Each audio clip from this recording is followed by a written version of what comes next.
Ben Shapiro did not get destroyed in his BBC interview with Andrew Neil. I know that's what everyone's saying on Twitter, on Facebook. Some of the news outlets, they have their headlines. Even Ben Shapiro himself, I guess he's tweeted that he was destroyed, he was ill-prepared, so on and so forth. I hope that tweet is fake. Because I disagree entirely. Even if it is true, I disagree with you, Ben Shapiro. You did not get destroyed for that, with that interview. Although I will say that I guess you might have not been prepared. I might agree with you on that. And you know why that might be the case? Ben Shapiro has a new book out, and he's been doing a lot of interviews about the book. So he's going on the BBC to do a book interview. They say as much in the on the video online. He goes to do a book interview, and instead he gets everything but the book. You have 16 minutes, and as we'll see, because we're going to go through the whole 16-minute interview with some comments in between that I think are relevant. He brings up the book one time. Once about in the middle, from probably the first sentence on within the first 5 pages of the book, one sentence, and then brings up another part. Well, I think he brings up one other part at the very end of the book before Shapiro walks out. So within 16 minutes, he brings the book up basically once. Twice if you're being generous. So yeah, I guess he might have not been prepared for that. And especially he's been the whole thing is very frustrating. We're going to get into that. So with in order to keep this podcast short, let's turn to the audio. I'm going to comment, if you want to skip forward, probably have some comment around 4 minutes in. So in this case, it'd be 6 minutes for you, roughly speaking. And then at the very end, around, 15 minutes, something like that. But let's listen to this. And so remember the premise. Ben Shapiro is getting destroyed by this interviewer because he's so tough and he's asking questions and he's so objective. Let's see if that's true. Ben Shapiro, you're followed by millions of people online and on social media. You're one of the biggest names in American conservatism. What is it you think you're tapping into? Well, I think that there are a couple of things. One, there is actually a hunger for different ideas. The monolithic nature of the United States media is pretty evident in terms of its politics. People tend to agree on essentially the liberal point of view and increasingly a radical leftist point of view in the media. And obviously I speak in response to that. At the same time, I try to provide an honest take on the issues of the day, and that means that I am not beholden to the Republican Party, for example. It means that I am going to speak out whenever I think that a principle is being violated, just no matter who is doing the violation. You work for the right-wing Breitbart website, but you left over its support for Donald Trump. And I think you said you'd never vote for Mr. Trump. Why is that? Well, in 2015, 2016, the Breitbart made a hard turn in favor of one particular candidate, and that's their prerogative. Lots of publications have an editorial point of view, and Breitbart was one of those. The reason that I left Breitbart specifically was because of an incident in which a Breitbart reporter, a female reporter, was grabbed on the arm by Corey Lewandowski, then the campaign manager for President Trump, and was bruised on the arm, and then Corey Lewandowski proceeded to lie about it, and Breitbart proceeded to throw its own reporter under the bus, suggest that she was lying or making this up. And at that point, I determined that I could no longer work for a publication that wasn't even willing to stand up for its own reporters, and instead would throw those reporters under the bus in favor of a candidate that it sought to back. Is he getting owned yet? Have you lost your battle for the Republican? I don't know. Is he getting owned yet? I don't think so. I think those are two good responses. I'm failing to see it. Let's continue. Party, though. Isn't the Republican Party now the party of Trump? No, I mean, I think that the Republican Party is always the party of whomever is the president, technically speaking. But in terms of who are the sort of the thought leaders inside the conservative movement, who are the people who are driving a lot of the discussion inside the conservative movement, I don't think that's correct at all. I think that most Republicans see President Trump as a vehicle for their policy preferences, but that doesn't necessarily mean that they agree with all of his personal foibles or the way that he behaves or the things that he says. And I think a lot of Republicans respond in anger to the media attacking President Trump mainly out of a reactionary and half-appropriate upset that the media seem to have a double standard when it comes to covering certain politicians. I'm interested that you think there's a thought movement inside the Republican Party. I mean, haven't the conservatives run out of ideas in America. All the new policies, the Medicare for all, $15 minimum wage, the Green New Deal, they're all coming from the left. Green and they're New popular. Deal. Well, frankly, I'm confused by the idea that any of those are particularly new ideas. I mean, most of those ideas have been around since Franklin Delano Roosevelt at the very earliest, or at the very latest, rather. Some of them go all the way back to Woodrow Wilson. But the idea that new ideas are absent in the Republican Party is obviously untrue. We have a very strong debate that goes on inside sort of the conservative halls of intelligentsia about what is the appropriate action to take with regard to the medical system.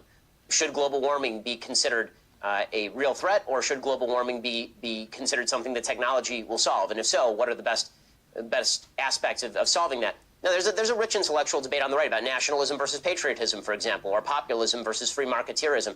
That debate is happening on the right to sort of suggest that the right in America is bereft of ideas, but the left is full of ideas. Number one, not all ideas are good ideas. I mean, AOC is pretty good evidence of that.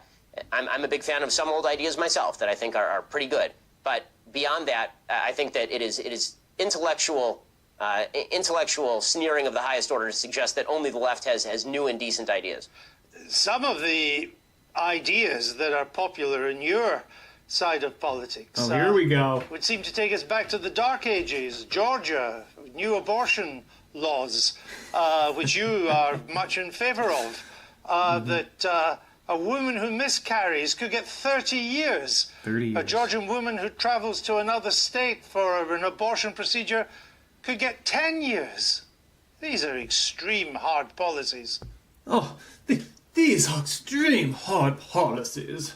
Mr. Shapiro, how can you support a law that does send a woman for 30 years for simply exercising her right to an abortion? How do you respond, Mr. Shapiro? Jeez, I don't know about you, but that guy's accent, that upper class English accent, I know nothing about England's class systems, but geez, that guy just sounds like a jerk. In any case, so the problem is this. He's just lying about the abortion law in Georgia. He's just lying about it. The bill is 10 pages long. You can read it yourself. It's very understandable, unlike some of the other laws you try to look up.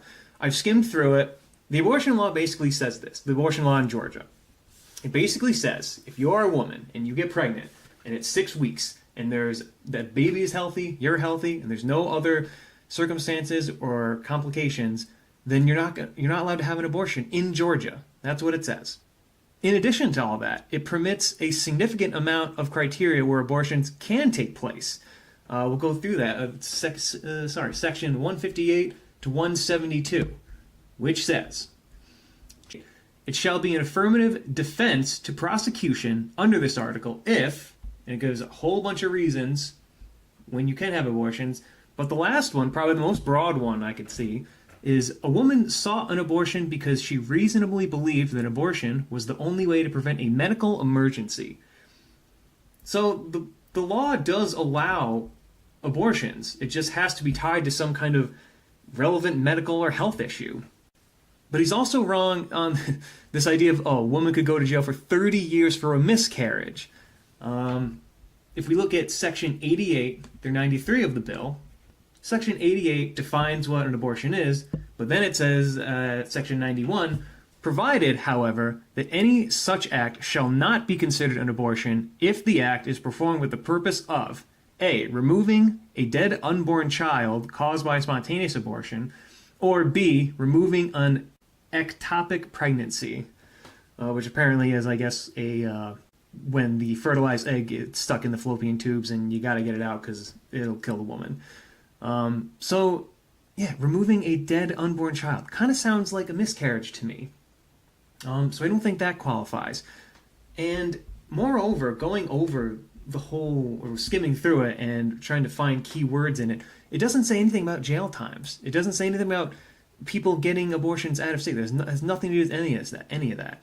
And I don't even know how you would enforce that. How you figure out, how would you know? How would you figure that out if someone had an abortion out of state and then came back in and then you would put them in jail for 10 years?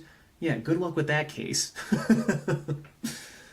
But what's really going on, the most amazing part about that whole exchange there is the interviewer takes a law that he knows Ben agrees with, He creates his own idea of what that law is, which has nothing to do with what the law actually is or actually says, and then asks Ben to defend his own idea that he created.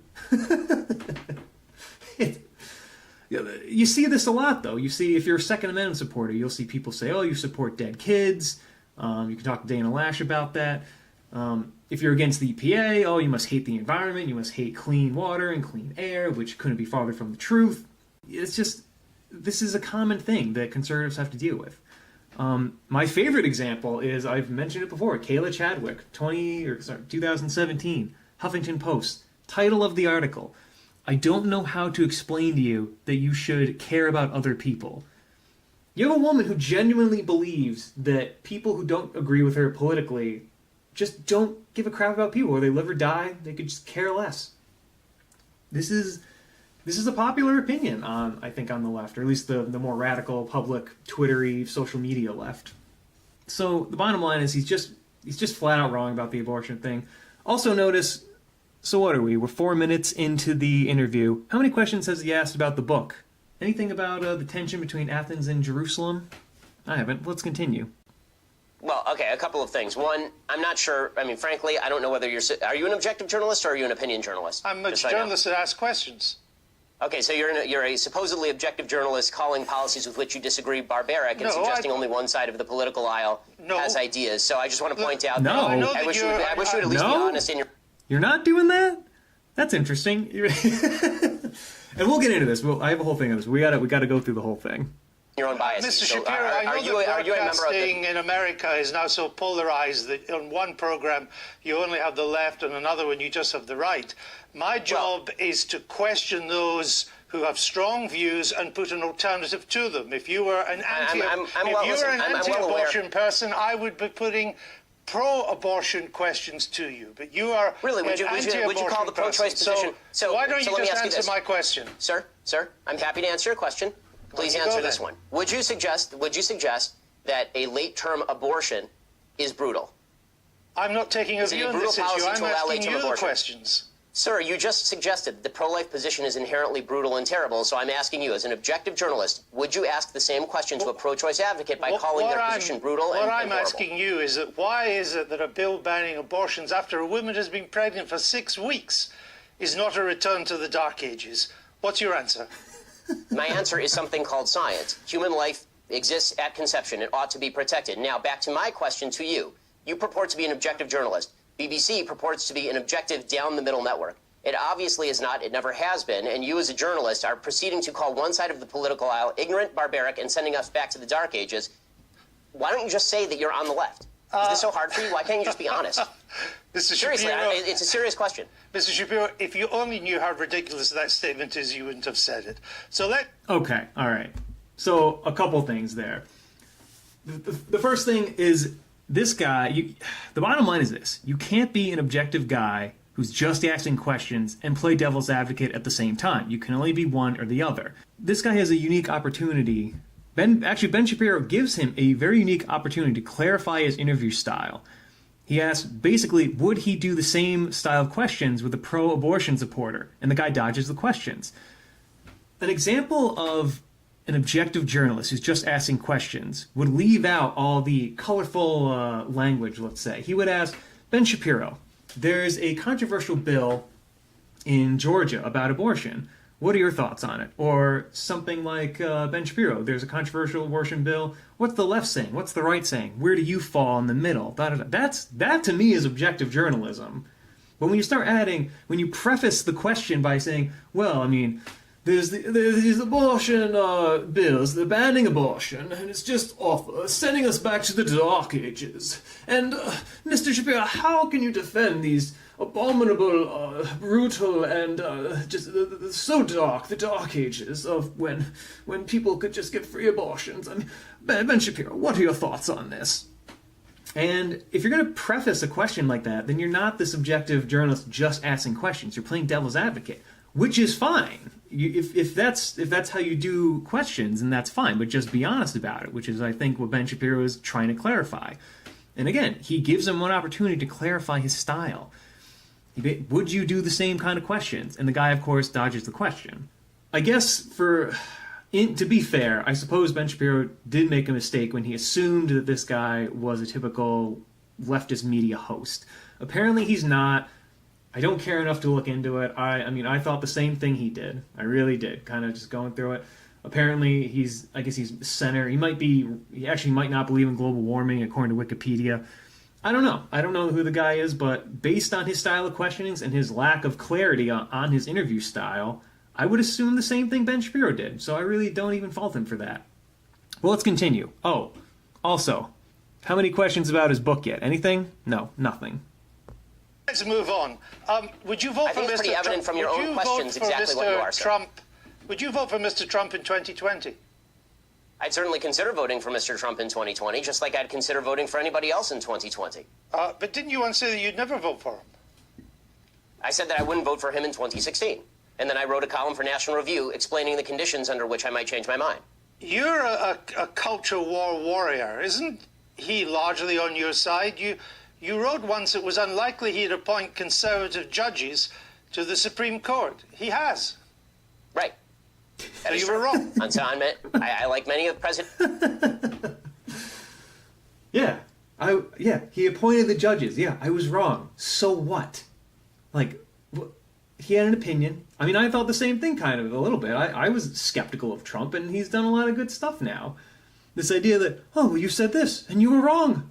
So what? What does that have to do with my book? What does that have to do with the principles of my book? Oh, so because I was wrong in thinking that Trump wouldn't pick conservative judges when he did, which actually, and there could be a debate about that. Some guys on the right aren't exactly happy with some of the decisions coming out of the Supreme Court. What does that have to do with the purpose of his book, going over the philosophical roots of Western civilization, the tension between Athens and Jerusalem, and the idea of reason versus theology? And I mean, do you see where I'm going at with this? Is this not kind of ridiculous questioning? And is this objective journalism? Is this just asking questions, saying, oh, you were wrong, and you were wrong? Let's continue. President Trump's policies, even if I still have serious reservations about his personality and character. Do you think there's a Democrat that could beat him in 2020? Sure, I think there are several Democrats who could beat him in 2020. Who would have the best chance? I think that Joe Biden is likeliest to beat him, considering that he has significant appeal in a lot of the Rust Belt, in places like Pennsylvania, Michigan, Wisconsin, the places that President Trump needs to win to retain the presidency. And Joe Biden also has a long history in politics, which means that the American people already have sort of a preconceived vision of him. President Trump, as a campaigner, is very good at dragging unknowns through the mud, or at exposing details about people that are previously sort of covered up. But when it comes to Joe Biden, he's been well exposed for a very long time. Most people know him, and he's not nearly as unpopular even going in as Hillary Clinton was in 2016. So if it was a close race between Mr. Biden and Mr. Trump, you would, from what you say, I think, probably go for Mr. Trump. Yes, I would vote for Mr. Trump if it were a race between Biden and Trump, because I think that the damage that President Trump has done to the country on a character and rhetorical level has already been done and cannot be undone. I don't see it as getting worse day by day. That is the new status quo, unfortunately. Now the question becomes which policies I would most like to see enacted, and Trump's policy preferences are closer to my own than Joe Biden's are. Now, you're a star of new media, of conservative new media. You and others on the left and the right, you position yourselves as supposed tellers of hard truths. But haven't you all just really coarsened public discourse in America and exacerbated its divisions? You know, it's kind of odd to be hearing about me coarsening public discourse when you call policies you disagree with brutal and bringing us back to the Dark Ages, sir. The point, I don't want to return to it, but the point was to put a position for you to reply to it. And well, you failed then. You failed at doing that. If you're going to present a position to be replied to, you can leave out all your other your opinions about it. You can leave out the, oh, it's the Dark Ages, and oh, it's bringing women back, and oh, you can also leave out the lies about the bills you're talking about too. You could also just tell the truth about the bills and just say, listen, we want women to just have abortions whenever they feel like it. We don't want there to be medical circumstances. We don't want we don't want there to be legitimate reasons. We just want, if a woman decides it's a baby one day, and then she can keep it. If she decides she wants it aborted, then get rid of it. If that's your position, then just be honest about it. Or if you're being an interviewer, you could just ask him, hey, what's your opinion on this? You just ask questions without adding your own opinion to it. How hard is that? But this guy, it's clear to me that Ben Shapiro is correct, that this guy is a leftist. I don't care what look at how he's conducting himself in this. How would you label him? Let's continue. I put think some of the points too, because on your characterization of issues is part of the problem in the coursening of public debate. Well, maybe it's also part of your problem. Interesting. I actually missed that. Yeah, the very thing that the guy is complaining about, he's contributing to it. Here's the difference. As you go on through this interview, he's going to start bringing up stuff that Ben Shapiro said over 10 years ago. Not only things he said 10 years ago, things that he has said, that Ben Shapiro himself has said, oh, I don't agree with what I said. I was dumb, I was young, I was stupid, I shouldn't have said it. But we're all dumb and young at one time. We all do things that we regret. We all do things that we take back, and so on and so forth. This is one thing that I agree is stupid. This guy is saying polarizing stuff now and is just, he's totally fine with it. No problem. Oh, I'm not contributing anything. No. I just think that anyone who's pro-life is bringing us back to the dark ages. That's, what's wrong with that? It's incredible. Them too, because we have from your YouTube videos, Ben Shapiro destroys the abortion argument. Ben Shapiro destroys transgenderism and abortion. Is that not a kind of coarse public discourse? Well, are those videos labeled by me? Yeah. Yeah, that would be coarse public, or that would be coursing the public debate if Ben Shapiro was the one labeling those videos. But it's not him. It's other people. Oh, you would think as an objective journalist, an objective scholarly journalist, that you would know these kind of things. I have no idea. But why are you picking out? I have a question. Why are you picking out random YouTube videos put up by people who are not me? Are you and then attributing the titles to me? Are you unhappy with the way they've been described? I think that people can describe me however they please. It's a free country, and I'm all in favor of a public debate. If you watch the actual clips, they are generally civil conversations between me and somebody who disagrees with me. You say in your new book, you suggest that America's largest struggle at the moment is, quote, the struggle for our national soul. We are so angry at each other right now. And I think that's true. I've just returned from the United States. But aren't you part of the problem with the way you go about your discourse, not the solution? I think we can all do better in our discourse, but the fact that I've reached out to so many people across the aisle to have conversations with them is pretty evident. The fact that I was willing to walk from a publication that was paying me money over principle is pretty evident. The fact that I've called out President Trump, a member of a party of which I am a member, repeatedly when I think that he has done things that are immoral, I think is decent evidence that I'm looking at least for a civil conversation. Well, all right, let me actually answer this better for Ben Shapiro, even better than he could. So the question is, don't you contribute to the, diminishing of the public debate? Let me answer for him. No, I'm not. I'm one of the only people trying to advance the debate, trying to unify people, trying to reach out to people. Because guess what? Ben Shapiro is someone, he actually cares about people. I don't know him personally, but you don't do the things you do, and you don't conduct yourself the way that he does if you don't give a crap about people. And it's just amazing. I'm sitting here listening to this guy just berate him, question his character and his... I'm sitting here watching this elitist question who I think there's a lot of evidence to suggest, who is a very moral, good person. As you say in your book, you say that there's quite a key phrase, we are so angry at each other right now.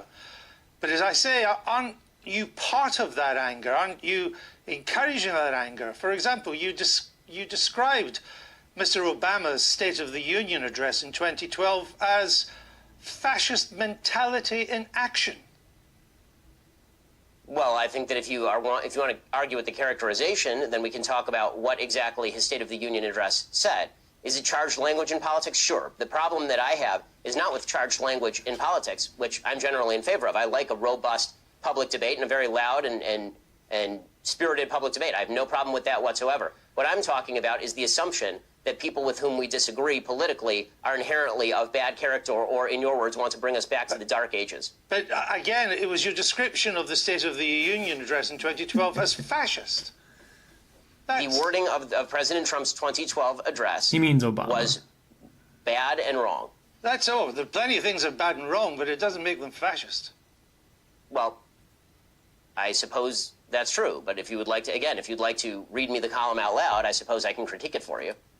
Oh, well, again, with Mr. Obama, So let's go over that. I mean, that could be a spot some people might say, oh, Ben Shapiro, he totally got tripped up, bro. Oh, he got owned right there by my boy Andrew. Let's talk about the word fascist. Now, a long time ago, I read a book by Jonah Goldberg called Liberal Fascism. And he goes through enormous effort to say, listen, I'm not saying that people I disagree with or this group or that group are Nazis or fascists. We're just saying as a kind of a from ideological perspective that when you look at policies and agendas and how and how the government actually ends up working under these regimes that tend to be fascist or communist or socialist or whatever, that they all kind of look the same. That fascism, what's the difference between fascism and communism in terms of government operation? The bottom line is fascism requires a strong, robust, centralized government. Communism requires a strong, centralized, robust government. Socialism, the same thing. And if we're going to talk about throwing the word fascist, throwing the word Nazi, we're going to talk about throwing these words around, racist, sexist, bigot, homophobe, transphobe. God, what are some of the other ones? There's so many now, I can't keep track of them. These kind of things are hurled at good people, good conservatives, every single day. And honestly, if that's where it ended, that'd be fine. But it's getting to the point now where you have people like Antifa, who are doxing people, who are trying to literally get people murdered. Let us not forget that Ben Shapiro, I'm old enough to remember 2018 University at Utah, Antifa tried to murder Ben Shapiro. I mean, even they kind of downplayed it a little bit. Maybe I don't think they understood the gravity of the situation, but you had police involved, you had the FBI involved, specific people, and I'll post the videos about this. Steven Crowder infiltrated them, and there's video of them talking about how they want to murder Ben Shapiro, basically, when he does his talk there. So let's not pretend that the right is the huge problem in this discussion about the uncivil discourse in American politics today. There's a good case that I'd say 95% of it is exclusively from the radical left. Let's continue. said, and you're Jewish yourself, I only mention that because to put this in context, the Jews who vote for Obama are, by and large, Jews in name only. Ginos, you call them. My statement was based on the fact that Jews in the United States, as an ethnic group, are largely irreligious, which is true by every single poll. Jews are the most irreligious group in the United States. As an Orthodox Jew who actually takes Judaism seriously, the point that I am making is that most Jews who are ethnically Jewish are not religiously Jewish in any context. No. The point you were making is that Jews who vote for Obama are Jews in name only. I said that, yes, that is correct, that Jews who voted for Barack Obama, a progenitor of the Iran deal, a person who was cracking down on religious liberty, a person who spent much of his career as president of the United States attempting to deprive Israel of the necessities to defend itself, that people, Jews who voted for President Obama, by and large, cared about Judaism far less than they did about other priorities. Indeed, you said they should Correct. turn their badge in as a Jew. Yes, I believe that if you are somebody who takes Judaism seriously, that comes along with ideological commitment. I mean, I guess Also, This is just... I mean, is he getting owned yet? Is Ben Shapiro getting owned yet? Is he getting destroyed yet? I haven't seen it yet. I really haven't seen it. I've seen one little, maybe hiccup, one little mistake where he calls this guy, or, basically says he's a leftist, which I guess he is not, but... Wow, if this isn't a leftist, then man, maybe I need to even reevaluate my own measures. Oh, also, a couple things. If you're trying to criticize a guy and challenge a guy, and he goes like you just did in the previous segment where they're talking about his statement about that Obama had a fascistic speech, if the guy you're interviewing goes, hey, can you read me that quote back? Can you read me the article that you're talking about? Can we go over some of the specifics? And the guy switches to the next thing. It's probably an indication that the guy who's interviewing you doesn't have the facts, doesn't know what the hell he's talking about. And when you're interviewing someone and they repeatedly say, yes, I said this, and then you go, blah, blah, blah, blah, blah, and then the guy goes, yeah, I said this, and I mean, if the guy's agreeing with you, you're doing a bad job of challenging him, but let's continue. I hope you're having fun, by the way, going through every old tweet that I've ever sent to try and do gotcha questions, but if you'd like to have a discussion about my general philosophy or things I've done in, say, I don't know, that was 2012, so it's now 2019. If you'd like to discuss something I've done in, say, like the past 5 years, why don't we do that? How about that? Because your book is a criticism of how angry America is and how America has to do better. And I'm simply I have an entire list on my website, sir. On my list, I have an entire website of dumb and bad things that I've said. I'm simply trying to point out some of the things you've said that seem to me to help to stoke that anger. For example, you said Israelis like to build, Arabs like to bomb crap and live in open sewage. Well, as I say in an article entitled, here's a list of all the giant, bad, dumb things I've ever said. Was that dumb? Yes, that's a dumb tweet. And not only, but it is also important to mention that the next few tweets clarify that that tweet is specifically referring to the Hamas leadership, which, by the way, a BBC I've seen is relatively reticent to condemn. No, actually, it wasn't. What you went on to do and say, you are correct about the slur on Arabs. It's not all Arabs that want to live in open sewage and blow things up. It's just Palestinians. You went on to say. No, it says the ones who take sides against Israel in the Israel-Palestinian conflict. Population is rotten to the core, you went on to say. Not Hamas, the Palestinian Arab population. I say that by poll numbers, they elected Hamas. They elected Hamas. They educate their children in school that Israel should be obliterated, sir. I guess. If you want to read, honestly. So I know that one kind of gets confusing. I think they start talking about the one Twitter thread that you can find. I think the interviewer brings up something else, and then Shapiro also brings up they're getting lost in the weeds a little bit there. So basically, Shapiro is saying, yeah, I said something, it was dumb, and I wish I could, I could probably wish he could take it back, but it's also out of context. Look at the rest of the threads. And here's the thing, what is just bothering me is that, so again, he's quoted literally probably one of the first sentences within the first 5 pages of the book, so none of the actual content of the book yet whatsoever, for a supposed book interview.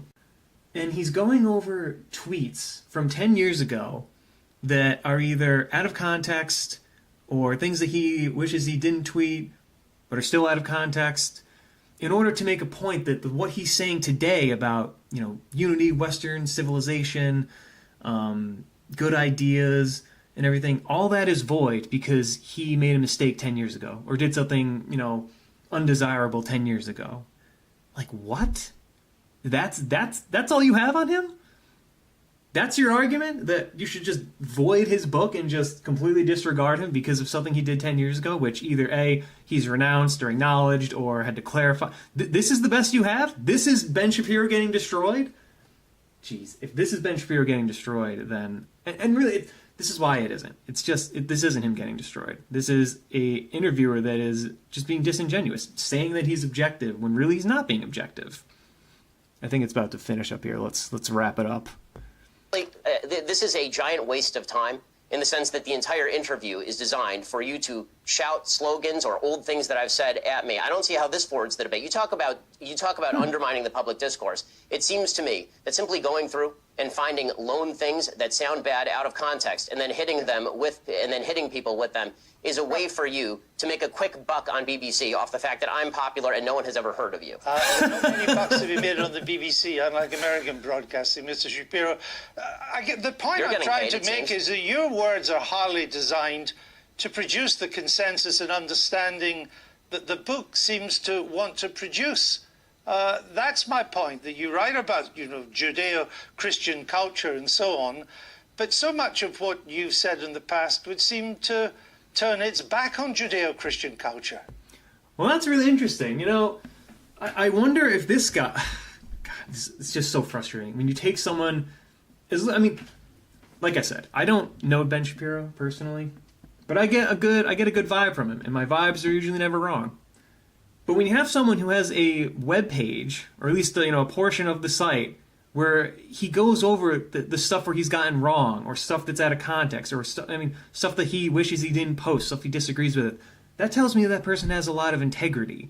You're telling me this interviewer hasn't said or done or written things in his career that he wishes he could do? No, he probably would never even bring it up. So to sit here and berate this guy who is doing everything he can to be as respectable and with as much integrity as he possibly can, to have this guy be berated, I mean, if Ben Shapiro is really what this guy wants us to think he is, that he's some awful, terrible person, then, geez, what does that say about the rest of us? If we're just being honest, I mean, if we all had to face up to our own mistakes and our own shortcomings in life, I don't keep a list of all the crap that I've done, for the public to judge me on, but, oh, man, it's just incredible. You're lecturing me on Judeo-Christian culture after you call the pro-life position barbaric? I just Really? asked you a question. And I asked you a question. You failed to answer a single one of mine. Frankly, I find this whole thing a waste of time. If you want to read the book and critique the book, why don't you read and critique the book? If you want to critique me, you can think whatever you want of me. Why don't you frankly, just try and I don't answer care. the I don't questions? frankly give a damn what you think of me since I've never heard of you. And I've never heard of you until I briefed myself for this. But that's not the issue. You have a Then new why the hell book are you out, interviewing and me, sir? it's an interesting book. But my point is, your book claims Well, that it'd be nice society... if you would quote it from time to time. Your book is... Well, actually, I've done so several times, and I'm about Once. to do so You again. did if you once. would let me just finish the question. Your book frankly, I don't claims think that this is- society Honestly, is turning its sir. back on Judeo-Christian values. Yeah, What are considering those values? considering what are the values it's turning its back on? I'm not inclined to continue an interview with a person as badly motivated as you as an interviewer. So I think we're done here. I appreciate your time, sir. All Thank right. you so Well, much. thank you for your time and for showing that. Okay, so then he gets up, but the bottom line is this. I think if he's challenging Ben Shapiro, then there actually has to be something they disagree on.